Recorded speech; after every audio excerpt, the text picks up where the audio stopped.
अस्सलाम वालेकुम स्टूडेंट्स। आज हम अपना नेक्स्ट टॉपिक करेंगे, that is about feedback mechanism. इससे पहले हमने होम्योस्टेसिस के बारे में पढ़ा था। होप सो आप सबने अपना ये लेक्चर कंप्लीट कर लिया होगा। तो आज हमारा है next feedback mechanism. Feedback mechanism को अगर मैं आपको समझाने की कोशिश करूँ तो ये बेसिकली होम्योस्टेसिस से ही रिलेटेड है।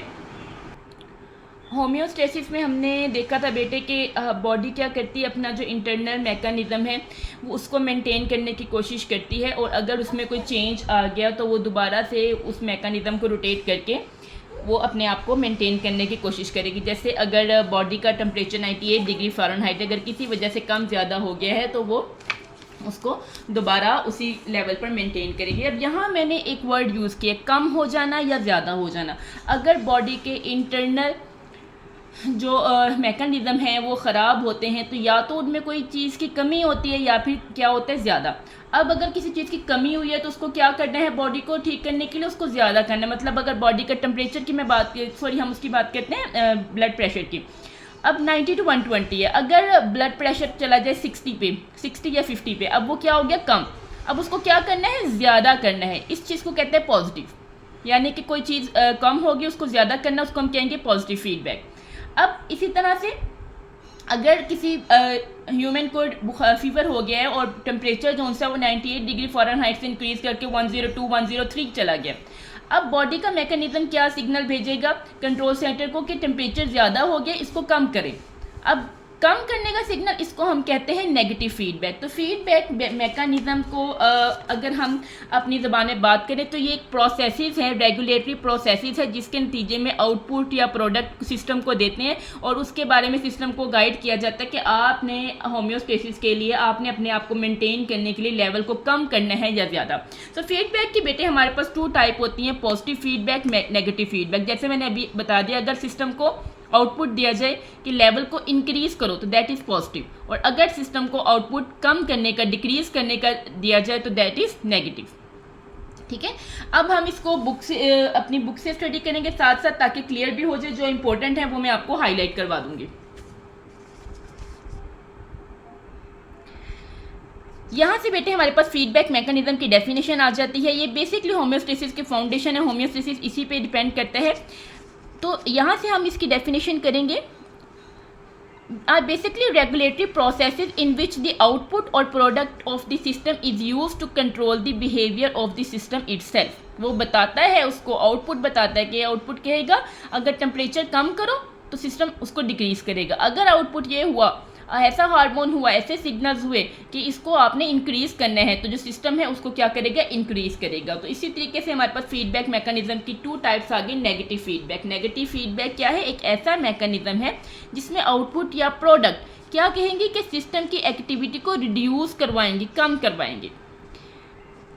It is the most common form of regulation, और हमारे पास जो बॉडी में रेगुलेशन होती है उसकी सबसे कॉमन जो सी टाइप है वो नेगेटिव फीडबैक ही है। इसके जो एग्जाम्पल है, जैसे बॉडी का टेम्परेचर ज़्यादा हो गया, उसको कम करना है, रेगुलेशन ऑफ बॉडी टेम्परेचर। इसी तरह अगर शुगर लेवल, डायबिटीज़ के पेशेंट होते हैं ना, उनमें क्या होता है, ग्लूकोज का लेवल इंक्रीज हो गया, उसको भी कम करने का, वो भी नेगेटिव फीडबैक। इसी तरह अगर हार्मोनल सिक्रीशन ज़्यादा हो जाए, हार्मोन्स की बॉडी को ज़रूरत नहीं है लेकिन अगर सिक्रीशन होती जाए तो कंट्रोल सिस्टम को सिग्नल भेजा जाता है कि इसको डिक्रीज करो। तो ये भी हमारे पास क्या आ गया, नेगेटिव फीडबैक मैकेनिज्म। अब इसमें हम एक बहुत इंपॉर्टेंट एग्जाम्पल करेंगे, ये इंपॉर्टेंट भी है, ये आपके पास क्वेश्चन जो है ये लॉन्ग में भी आ सकता है और शॉर्ट में भी आ सकता है। लॉन्ग में आ सकता है, what is the feedback mechanism, define its types and explain it, तो आप ये सारा कुछ करोगे। और शॉर्ट में हर एग्जाम्पल का एक शॉर्ट क्वेश्चन बन सकता है। अब यहाँ पर हमारे पास जो नेगेटिव फीडबैक की एग्जाम्पल है कि बॉडी टेम्परेचर कैसे डिक्रीज किया जाता है। अब यही सेम आपके पास क्वेश्चन बन सकता है, how body temperature decrease by negative feedback mechanism. आपने यही क्वेश्चन लिख लेना कि नेगेटिव फीडबैक मैकेनिज्म से बॉडी का टेम्परेचर कैसे कम किया जाता है। तो इसके लिए हमारे पास, अब ये देखें इन्होंने सेल्सियस में दिया हुआ है कि फर्स्ट कहने आपकी जो बॉडी का टेम्परेचर वो 37 डिग्री सेल्सियस से इंक्रीज कर रहा है, तो क्या होगा, हमने पीछे पढ़ा ना होम्योस्टेसिस में रिसेप्टर, कंट्रोल सेंटर, अफेक्टेड। तो सबसे पहला जो काम करना है वो किसने करना है, रिसेप्टर। थर्मो रिसेप्टर, वो वाले रिसेप्टर जो टेम्परेचर को डिटेक्ट करते हैं। तो थर्मो रिसेप्टर क्या करेंगे, थर्मोरिसेप्टर मौजूद किस में होते हैं? Hypothalamus. Hypothalamus is the part of the brain.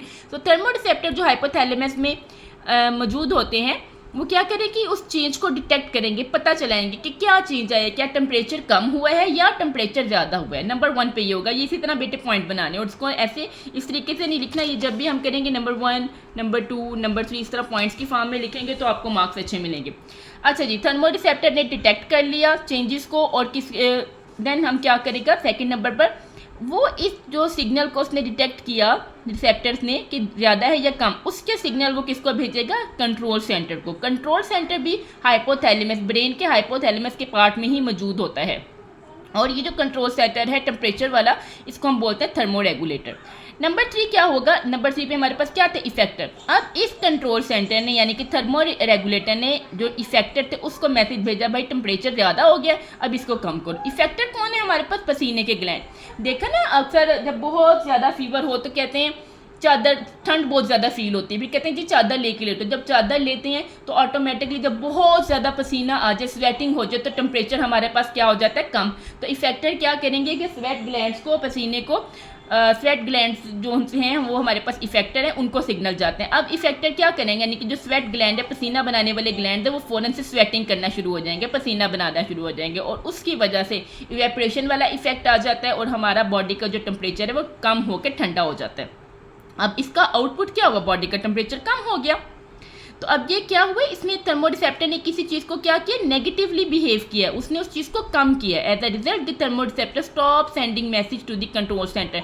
जब आपका टेम्परेचर बॉडी का कम हो जाएगा, ठीक है, तो यही हमारा मेन था कि बॉडी का टेम्परेचर कम हो जाना है। तो जब बॉडी का टेम्परेचर कम हो गया तो सिग्नल भेजना स्टॉप, सिग्नल जाएगा दिमाग को किसी, अब आपका बॉडी टेम्परेचर सेट है, अब इसको रोक दो। तो ये हमारा नेगेटिव फीडबैक मैकेनिज्म है जिसके लिए टेम्परेचर को कम किया जाता है। अब इसी तरह से हमारे पास अगला आ जाता है पॉजिटिव फीडबैक।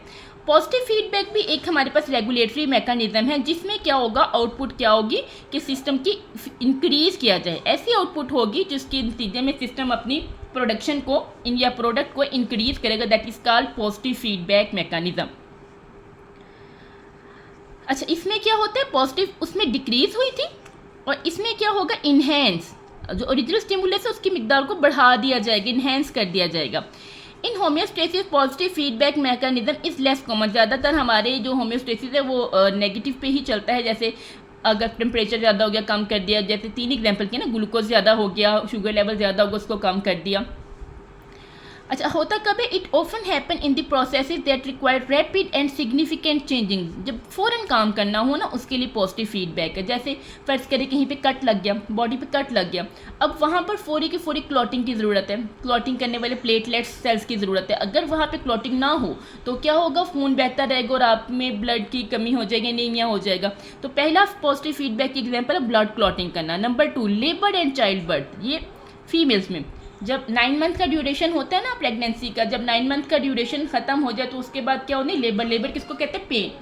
पेन जिसके ज़रिए जो आपकी जो फीमेल्स हैं उनकी बॉडी के वेजाइना की जो सेल्स हैं वो उनकी टाइटनेस ख़त्म होती है, वो ढीले हो जाते हैं और उसके ज़रिए बेबी का बॉडी से निकलना आसान हो जाता है। उसके लिए भी हमारे पास पॉजिटिव फीडबैक मैकेनिज्म है।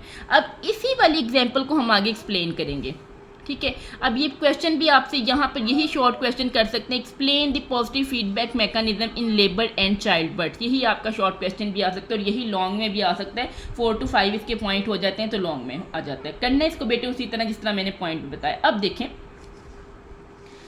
चाइल्ड बर्थ का टाइम है तो सबसे पहले जो यूट्रस है, यूट्रस जिसमें बेबी ग्रो कर रहा है, उसने कॉन्ट्रैक्ट करना है, ठीक है, सुकड़ना है। जब वो सुकड़ेगा तभी तो वो पुश करेगा ना बेबी को आउटसाइड। अब यूट्रस में कॉन्ट्रैक्शन स्टार्ट हो गई, कॉन्ट्रैक्शन गई नर्व इम्पल्सिस यानी कि कंट्रोल। अब यहाँ पर ये आपके रिसेप्टर है, इन्होंने आगे जो था सिग्नल वो किसको भेजने? कंट्रोल सेंटर को। कंट्रोल सेंटर किस में होता है? हाइपोथैलेमस में। अब कंट्रोल सेंटर ने आगे किसको क्या करना है? इफेक्टर को। उसने कंट्रोल सेंटर ने कहा जी बर्थ का टाइम आ गया, इसने फ़ौरन से सिग्नल भेज दिए पिट्यूटरी ग्लैंड को। पिट्यूटरी ग्लैंड एक हार्मोन रिलीज करेगा, oxytocin. Oxytocin is the basic hormone of child birth. ये ही वो हार्मोन है जिसकी वजह से जो यूट्रस होती है फीमेल में, उसको सिग्नल मिलते हैं कि मज़ीद कॉन्ट्रैक्ट करो, तब तक कॉन्ट्रैक्ट करते रहो जब तक कि बेबी की बर्थ नहीं हो जाती। अब ये ऑक्सीटोसिन हार्मोन आएगा, इससे क्या होगा, नंबर 3 पे जब ऑक्सीटोसिन हार्मोन रिलीज होना शुरू हो गया तो जो यूट्रस है उसमें मज़ीद कॉन्ट्रैक्शन होगी, which in turn sends more nerve impulses to the hypothalamus. अब अगेन से वो एक सर्कल चल गया, ऑक्सीटोसिन रिलीज हुआ, यूट्रस में कंट्रैक्शन हुई, फिर से uterus as a same time zone से है उसने अगेन रिसेप्टर के तौर पर एक्ट किया, उसने अगेन सिग्नल किसको भेजे, हाइपोथैलेमस को, हाइपोथैलेमस ने अगेन सिग्नल भेजे पिट्यूटरी ग्लैंड को, और फिर मोर ऑक्सीटोसिन, मजीद ऑक्सीटोसिन रिलीज हो गया। अब ये चीज़ ज़्यादा हो रही है, ऑक्सीटोसिन रिलीज होता जाएगा, कब तक, जब तक कि बेबी की बर्थ ना हो जाए। The positive feedback loop continues until the baby is born. ठीक है, जब तक बेबी बॉर्न नहीं होता तब तक ये साइकिल चलता रहता है। अच्छा, यहाँ पर ये हमारा साइकिल दिया हुआ है।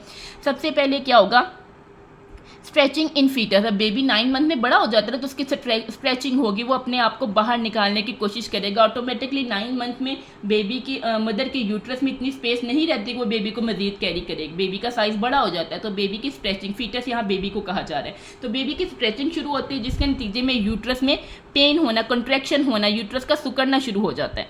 अब यूट्रस की जो कंट्रैक्शन होगी, अब जो यूट्रस की जो वॉल है वो एज अ रिसेप्टर एक्ट कर रही है, उन्होंने फ़ौरन रिसेप्टर ने जो मैसेज है वो किसको देना है, कंट्रोल सेंटर को। कंट्रोल सेंटर कौन से, जो ब्रेन में मौजूद है, हाइपोथैलेमस। हाइपोथैलेमस ने आगे इफेक्टर को सिग्नल भेजना है, इफेक्टर कौन है, पिट्यूटरी ग्लैंड, और पिट्यूटरी ग्लैंड ने एज अ रिजल्ट क्या करना है, ऑक्सीटोसिन हार्मोन को रिलीज करना है। अब ऑक्सीटोसिन हार्मोन क्या करेगा, अगेन यूट्रस में कॉन्ट्रैक्शन को इंक्रीज करेगा, और ये हमारे पास क्या है, positive feedback mechanism. Contraction increase होती गई एज अ पॉजिटिव फीडबैक दोबारा से किसके पास गई, कंट्रोल सेंटर में, ज़्यादा सिग्नल हुए, और and then again pituitary gland पे, और ऑक्सीटोसिन रिलीज होता जाएगा, कब तक, जब तक कि बेबी की बर्थ ना हो जाए। इसी तरह से नेगेटिव फीडबैक का भी एक साइकिल, इसको भी हम पढ़ लेते हैं। अब नेगेटिव फीडबैक में क्या था, बॉडी का टेम्परेचर ज़्यादा हो गया, बॉडी में हीट प्रोडक्शन हुई, हीट क्यों हुई, क्योंकि बॉडी का टेम्परेचर ज़्यादा हुआ। रिसेप्टर कौन से हैं, थर्मो रिसेप्टर जो मौजूद थे उन्होंने फील किया, हाइपोथैलेमस के अंदर ही हैं, उन्होंने आगे पैगाम भेजा कंट्रोल सेंटर को। कंट्रोल सेंटर कौन से होता है, थर्मो रेगुलेटर्स, ये भी किस में मौजूद है, हाइपोथैलेमस का। इन्होंने आगे इफेक्टर को भेजा पैगाम कि जी कूल डाउन करो, बॉडी को जल्दी जल्दी ठंडा करो, गर्म हो गई है। इफेक्टर कौन से, हमारे पास स्वेट ग्लैंड, और उन्होंने एज अ रिजल्ट क्या किया है, स्वेटिंग की है, यानी कि पसीना बहाया है, जिसके नतीजे में बॉडी का टेम्परेचर क्या हो गया, कम। इसको हम क्या बोलेंगे, नेगेटिव फीडबैक मैकेनिज्म। अब जब नेगेटिव फीडबैक मैकेनिज्म आता जाएगा तो फिर जब टेम्परेचर कम हो गया तो सिग्नल कंट्रोल सेंटर में भेजना रोक देंगे और बॉडी का टेम्परेचर कम हो गया। अब इसका एक और नेगेटिव इफेक्ट है, फीडबैक मैकेनिज्म बहुत अच्छा है, लेकिन अगर अनरेगुलेटेड फीडबैक मैकेनिज्म और पॉजिटिव फीडबैक मैकेनिज्म अनरेगुलेटेड हो जाए, यानी कि हार्मोन रिलीज होते जा रहे हैं, उनको कोई स्टॉप करने वाला नहीं है, तो वो बॉडी के लिए प्रॉब्लम बन जाता है, उसको हम बोलते हैं अनरेगुलेटेड पॉजिटिव फीडबैक। अच्छा जी, कुछ दफ़ा क्या होता है, कुछ टाइम्स क्या होते हैं, the unregulated positive feedback system can result in health problem. इसकी एग्जांपल, ये सिंपल से लहदा से शॉर्ट क्वेश्चन आ सकता है।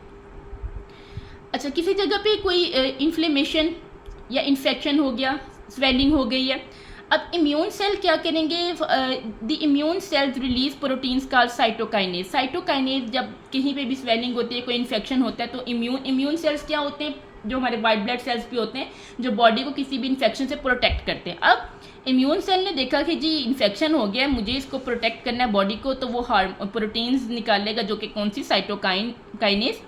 These protein further stimulate the immune response. अब इसने क्या किया, इसने निकल के मजीद, एक दफ़ा निकल के उसने अपना काम कर लिया, लेकिन ये उसको स्टॉप नहीं करेगी, ये मजीद इम्यून सिस्टम को एक्टिव करती जाएगी। पॉजिटिव फीडबैक के नतीजे में अगर इस पॉजिटिव फीडबैक को अब उसने एक्टिव कर दिया और निकल आई साइटोकाइनेज, उसने और मजीद एक्टिव कर दिया, जिसके नतीजे में साइटोकाइनेज की जो क्वांटिटी है वो इंक्रीज करती जाएगी, जिसके नतीजे में इन्फ्लेमेशन और कम होने की बजाय क्या हो जाएगी, ज़्यादा, क्योंकि वहाँ पे साइटोकाइनेज की क्वांटिटी ज़्यादा हो गई है।